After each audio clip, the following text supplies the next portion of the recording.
What's up, Ragin Nation? My name is Alex and you're watching the Ragin Ronin review, and I'm still caught up in the hype and excitement of The Hunger Games. I saw this movie twice, really enjoyed it, gave it a 9 out of 10, and I just want to call this video The Hunger Games film versus The Hunger Games novel. And a lot of people are probably thinking, wait a minute, you didn't even read the novel, so what the hell are you going to talk about? Well, I just want to use this opportunity to comment on how a lot of people say that the Hunger Games book is better than the Hunger Games movie. And the first thing I gotta say is that I posted a video and you guys came through and you pretty much answered every single one of my questions with details from the book that were left out in the movie. So from that statement alone, I can already see how the book can be better than the movie in covering all those little unique details. And second, when is a movie that is adapted from a book ever better than its original source material? Never.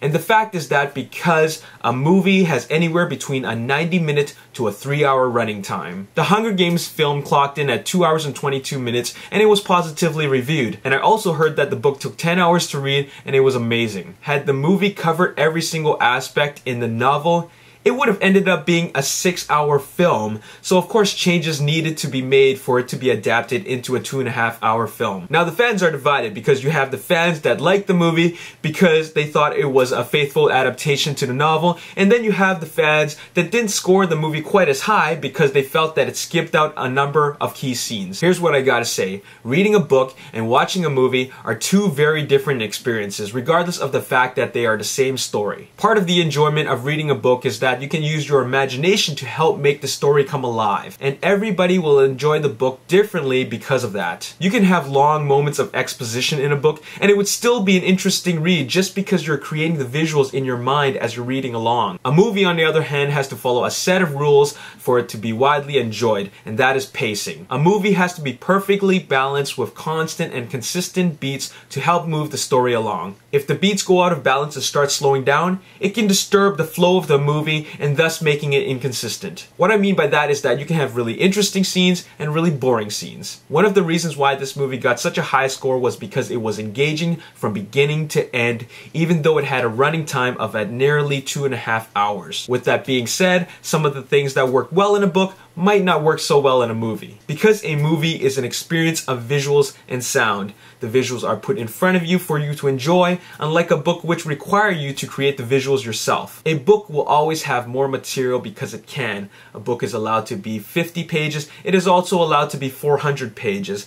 A movie, on the other hand, it has to end before people start looking at their watches and start wanting to go to the bathroom. The director felt that the scenes they had in the movie were adequate and effective enough to tell the story that was adapted from the book. And in my opinion, he made the right decision because the pacing of the film was perfect. Okay, theoretically, let's just say that this movie must have a 2-hour and 22-minute running time. A lot of the fans were saying that they were disappointed because they excluded some of these really important key scenes from the book. So what they're really saying is that they had wished they included those scenes, but by doing so, you increase the running time of the movie. So tell me, what scene would you have wanted to delete from the film to keep it at 2 hours and 22 minutes? I can't think of a single scene that I would take out because every scene was engaging. I was never bored during the movie, and I can't imagine what I would take out. And actually, I think that taking anything out would have hurt the film. I was reading some of the comments from the fans that were saying that they would have scored the movie higher had they included certain scenes from the book. Well, I still gave the movie a 9 out of 10 without those scenes because theoretically speaking,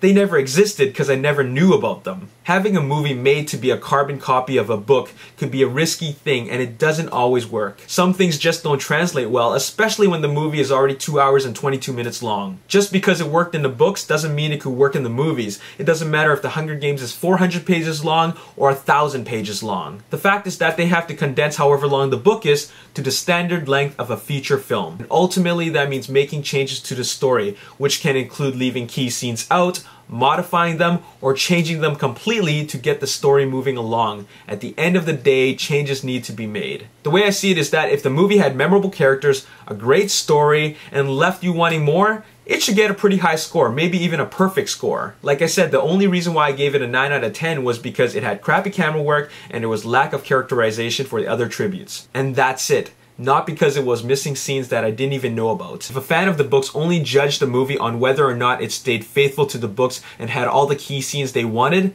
then you're not really watching the movie to enjoy it for what it is. You already know that I didn't read the book and I gave the movie a 9 out of 10. Well, let's just say you read the book and you gave the movie a 9 out of 10, but the director decided to change Katniss's weapon of choice from a bow and arrow to a crossbow or a slingshot, but everything else stayed the same.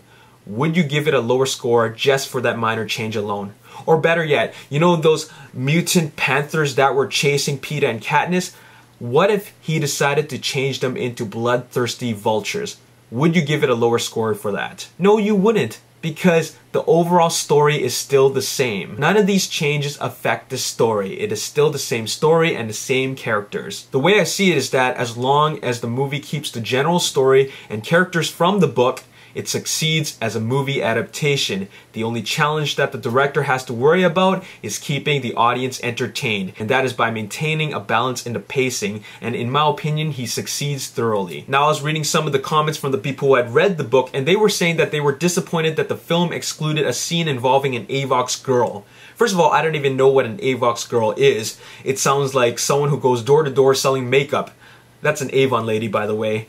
I know what it is now because I inquired about it. Now, I can actually see why fans would be disappointed because they excluded a scene like that, because I think it would actually give Katniss an additional story arc, and it will also give a little bit of background material for the Capitol. But when I really thought about it, it still doesn't affect the overall score that I gave the movie, because Katniss's character is already so well laid out, and I also think that the director wanted to limit the amount of exposure the audience had to the Capitol just because he wanted to save some more material for the sequels. So when I look at it as a bigger picture, whether they included that scene or excluded it, it shouldn't increase or decrease one's overall score of the movie. The only thing it does increase is the running time. It's kind of like the extended editions of The Lord of the Rings. You have the original theatrical cut of the film, which is already a 10 out of 10, and then you have the extended editions, which are longer, and those are also a 10 out of 10. You feel what I'm saying? You can only do so much to the story of The Hunger Games to give the story a high score.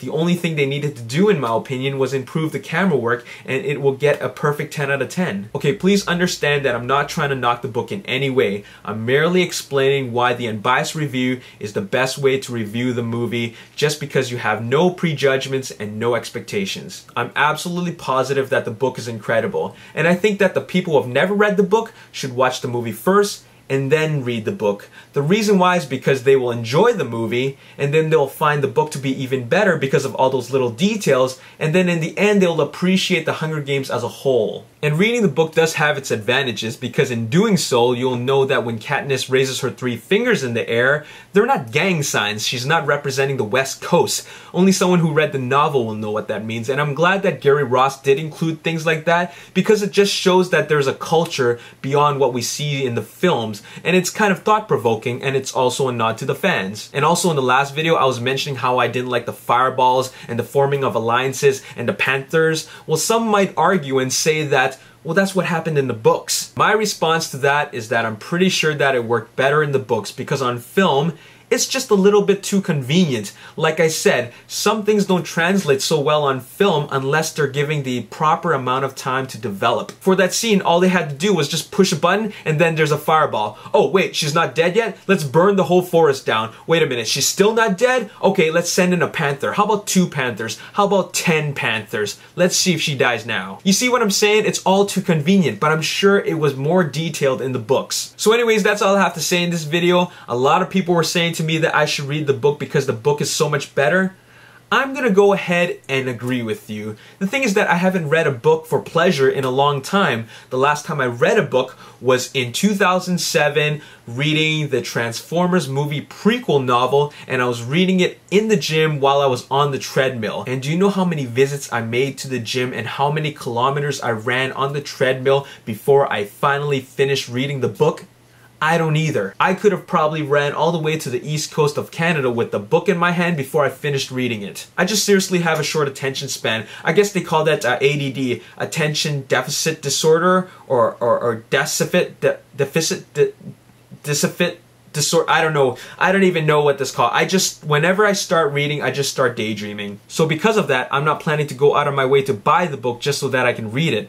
However, if anyone wants to donate the Hunger Games novel to me, I will honor you by making the time to read it.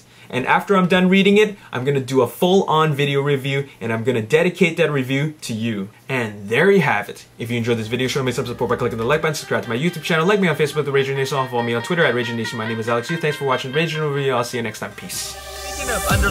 Speaking of messages and themes in the movie, The Hunger Games is more about survival and necessity, whereas the theme in Battle Royale is more about would you kill your best friend?